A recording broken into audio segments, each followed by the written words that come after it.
Hi, good evening. I wanted to come on today to speak about grief. There are so many points in our lives where we just don't allow ourselves to process our emotions, our sadness.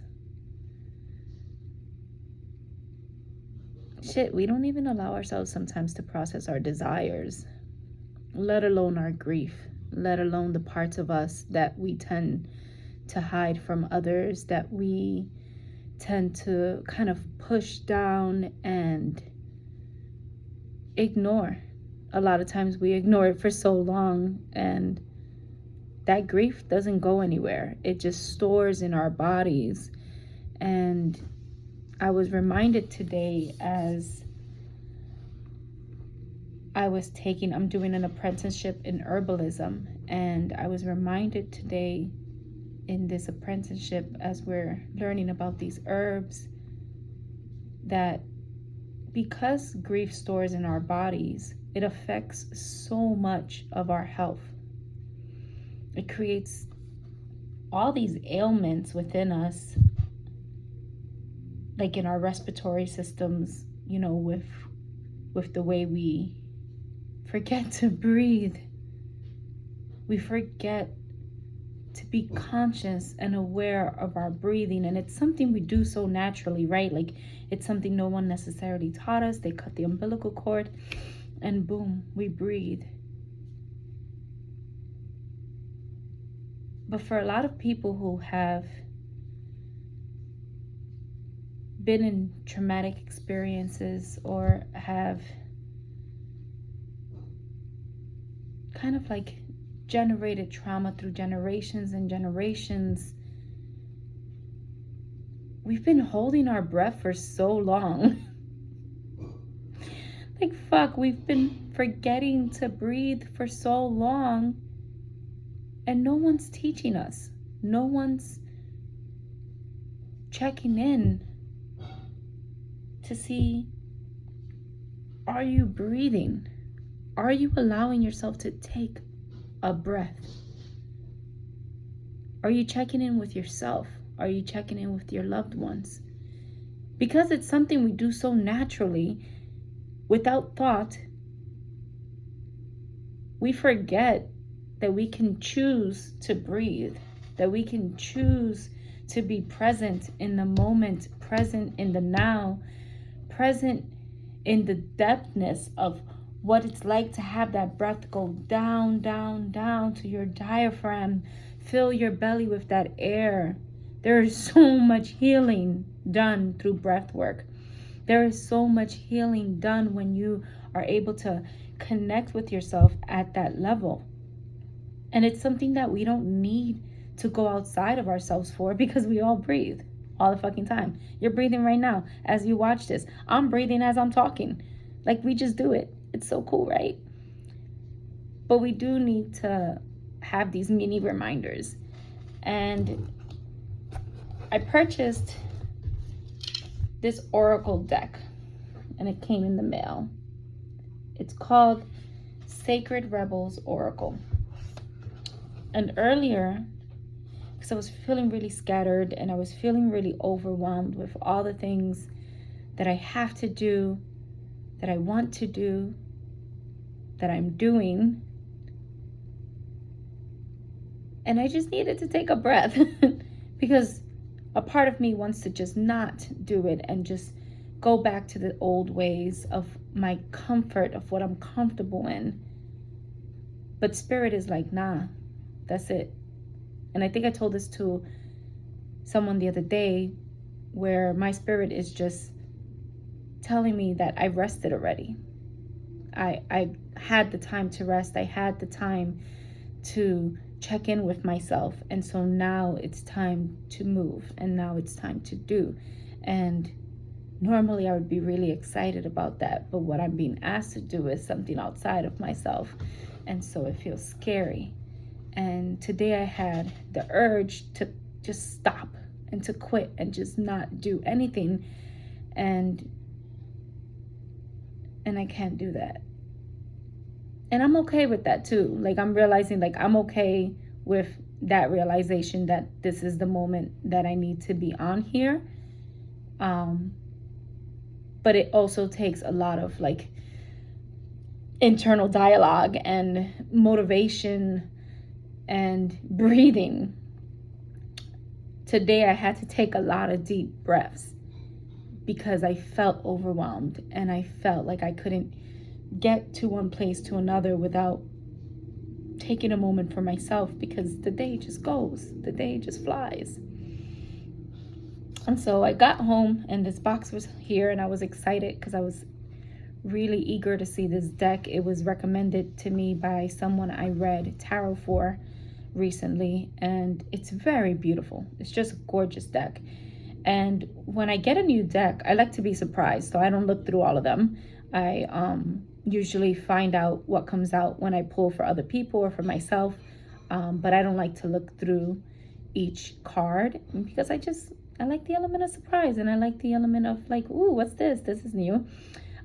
So I received this card. I don't know if you can see it. It's called Visions of Life Beyond Death. And the number on it is 44, which equals to a number 8, which is a number of action. So that shit's hilarious because it's like, come on, ponte la pila, let's go, let's do this.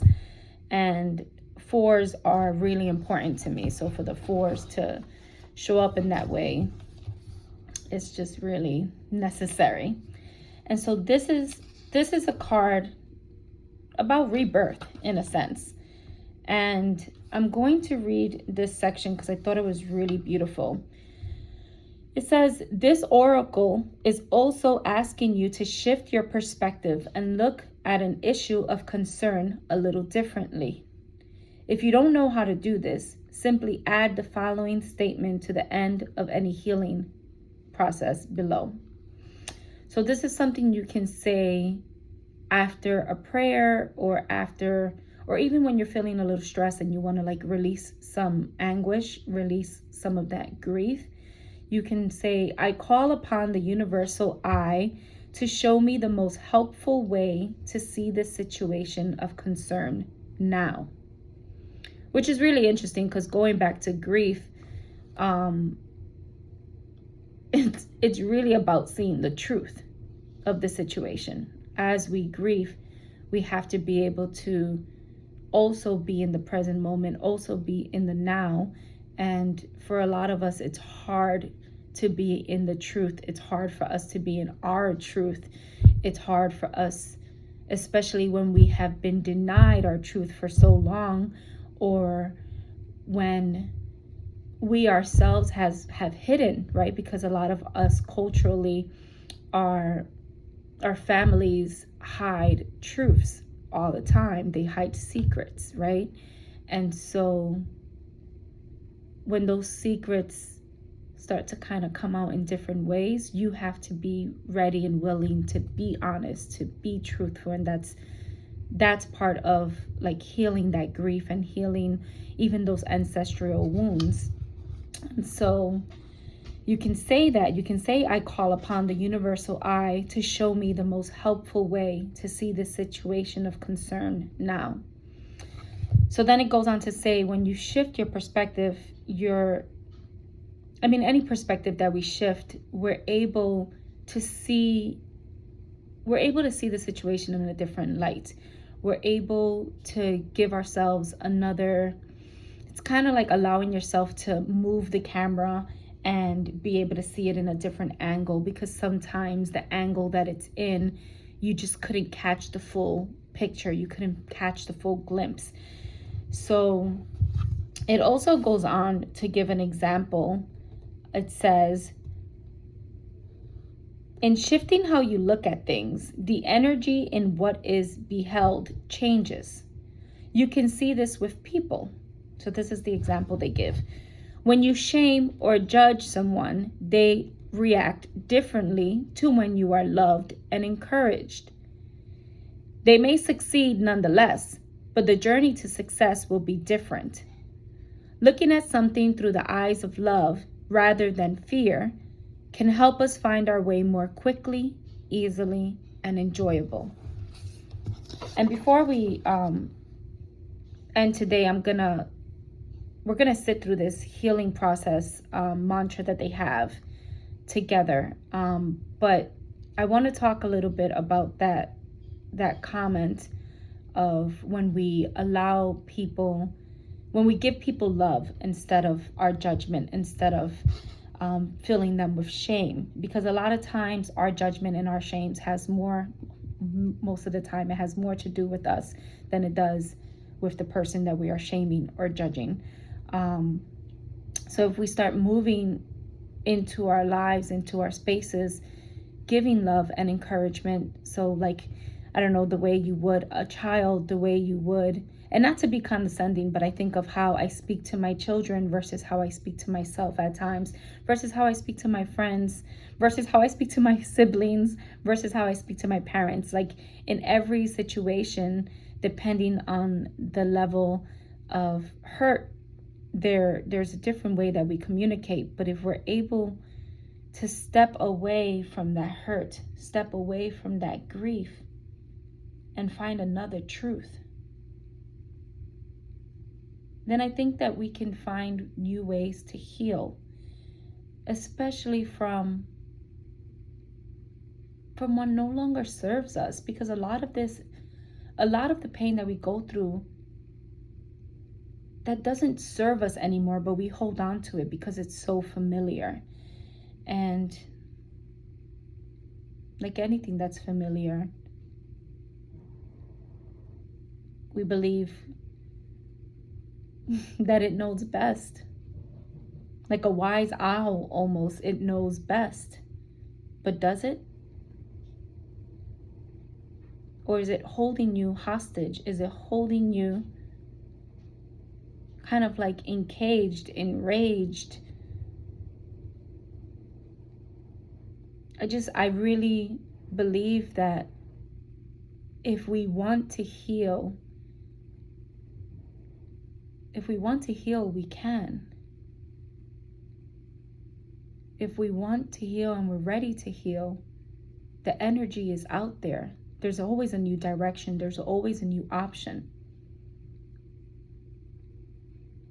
And you can always try something, and if it doesn't work, you can try it again and again and again. And yeah, I think that's what this reminds me of. Is part of healing grief is understanding that you're doing something that hasn't been done before.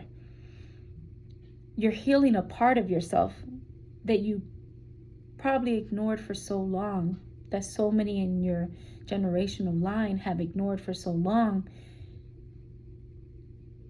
And so allowing yourself to be present in the moment and to consciously breathe.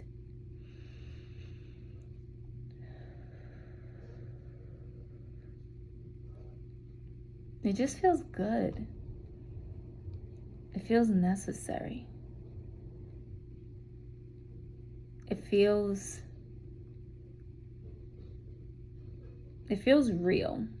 You know, it feels like I can touch this, I can feel it, it's tangible. I can remember this moment as I remember this breath.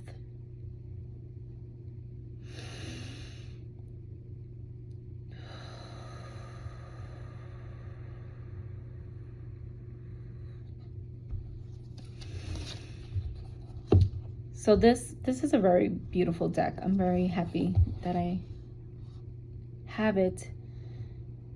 We're gonna do something together, and I want you to repeat after me or stop this in this section so that you can record it, or whatever you need to do so that you can say this on your own time as many times as you need.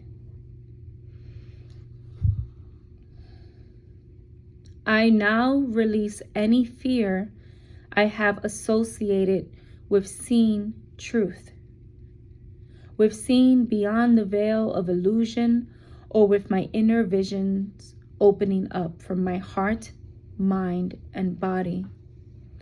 I release any wounding I have received in relation to what I have witnessed at any time, especially where it is based in the fearful response of others.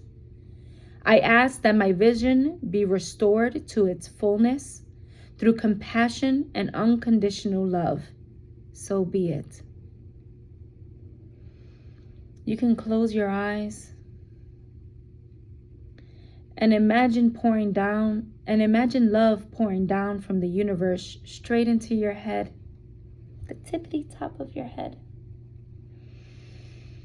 Reaching behind your eyes and feeling really good that love is just pouring through all of you. When you have had enough of this, simply open your eyes and imagine you can breathe or exhale any excess energy gently out through them. At this point, your healing is complete. Obviously, it takes more than that. It's about intention. It's about coming to it every day, every moment that it comes up for you, every time that you are brought back to the moment where you can remember just the harshness of what it feels like to be in grief, to be in that sadness, to be in that sorrow.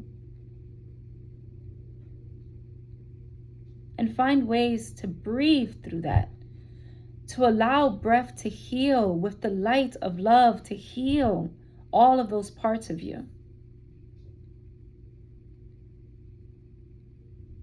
I think the next time we come on, I'm not sure what I'm going to talk about. I didn't even know what I was going to talk about today, but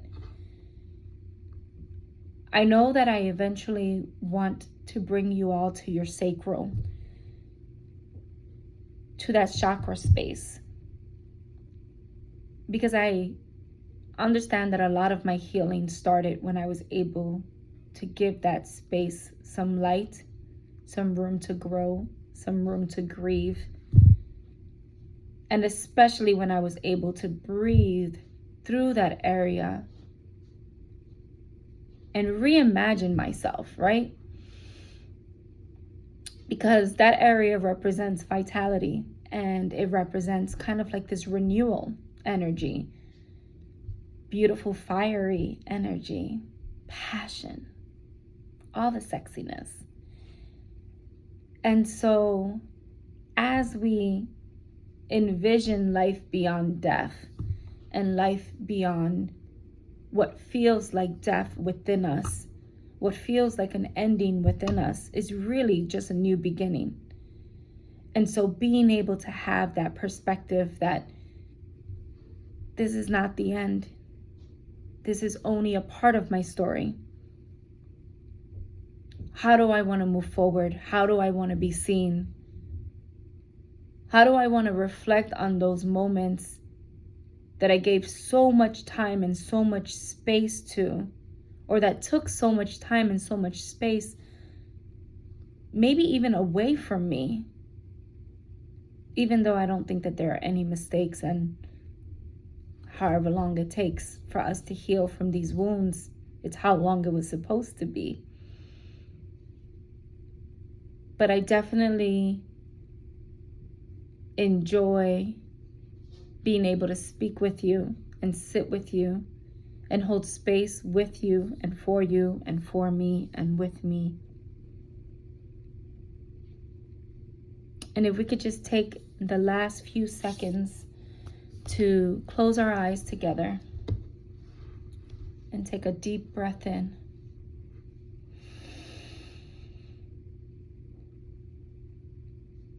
And if we can hold that breath and let it out through our nose, through our mouth, wherever you need to let it out through.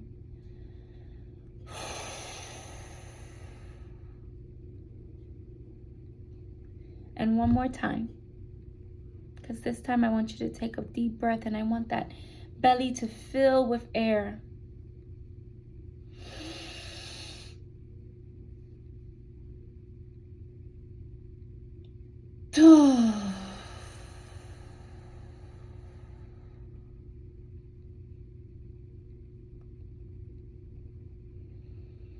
I hope you have a beautiful night.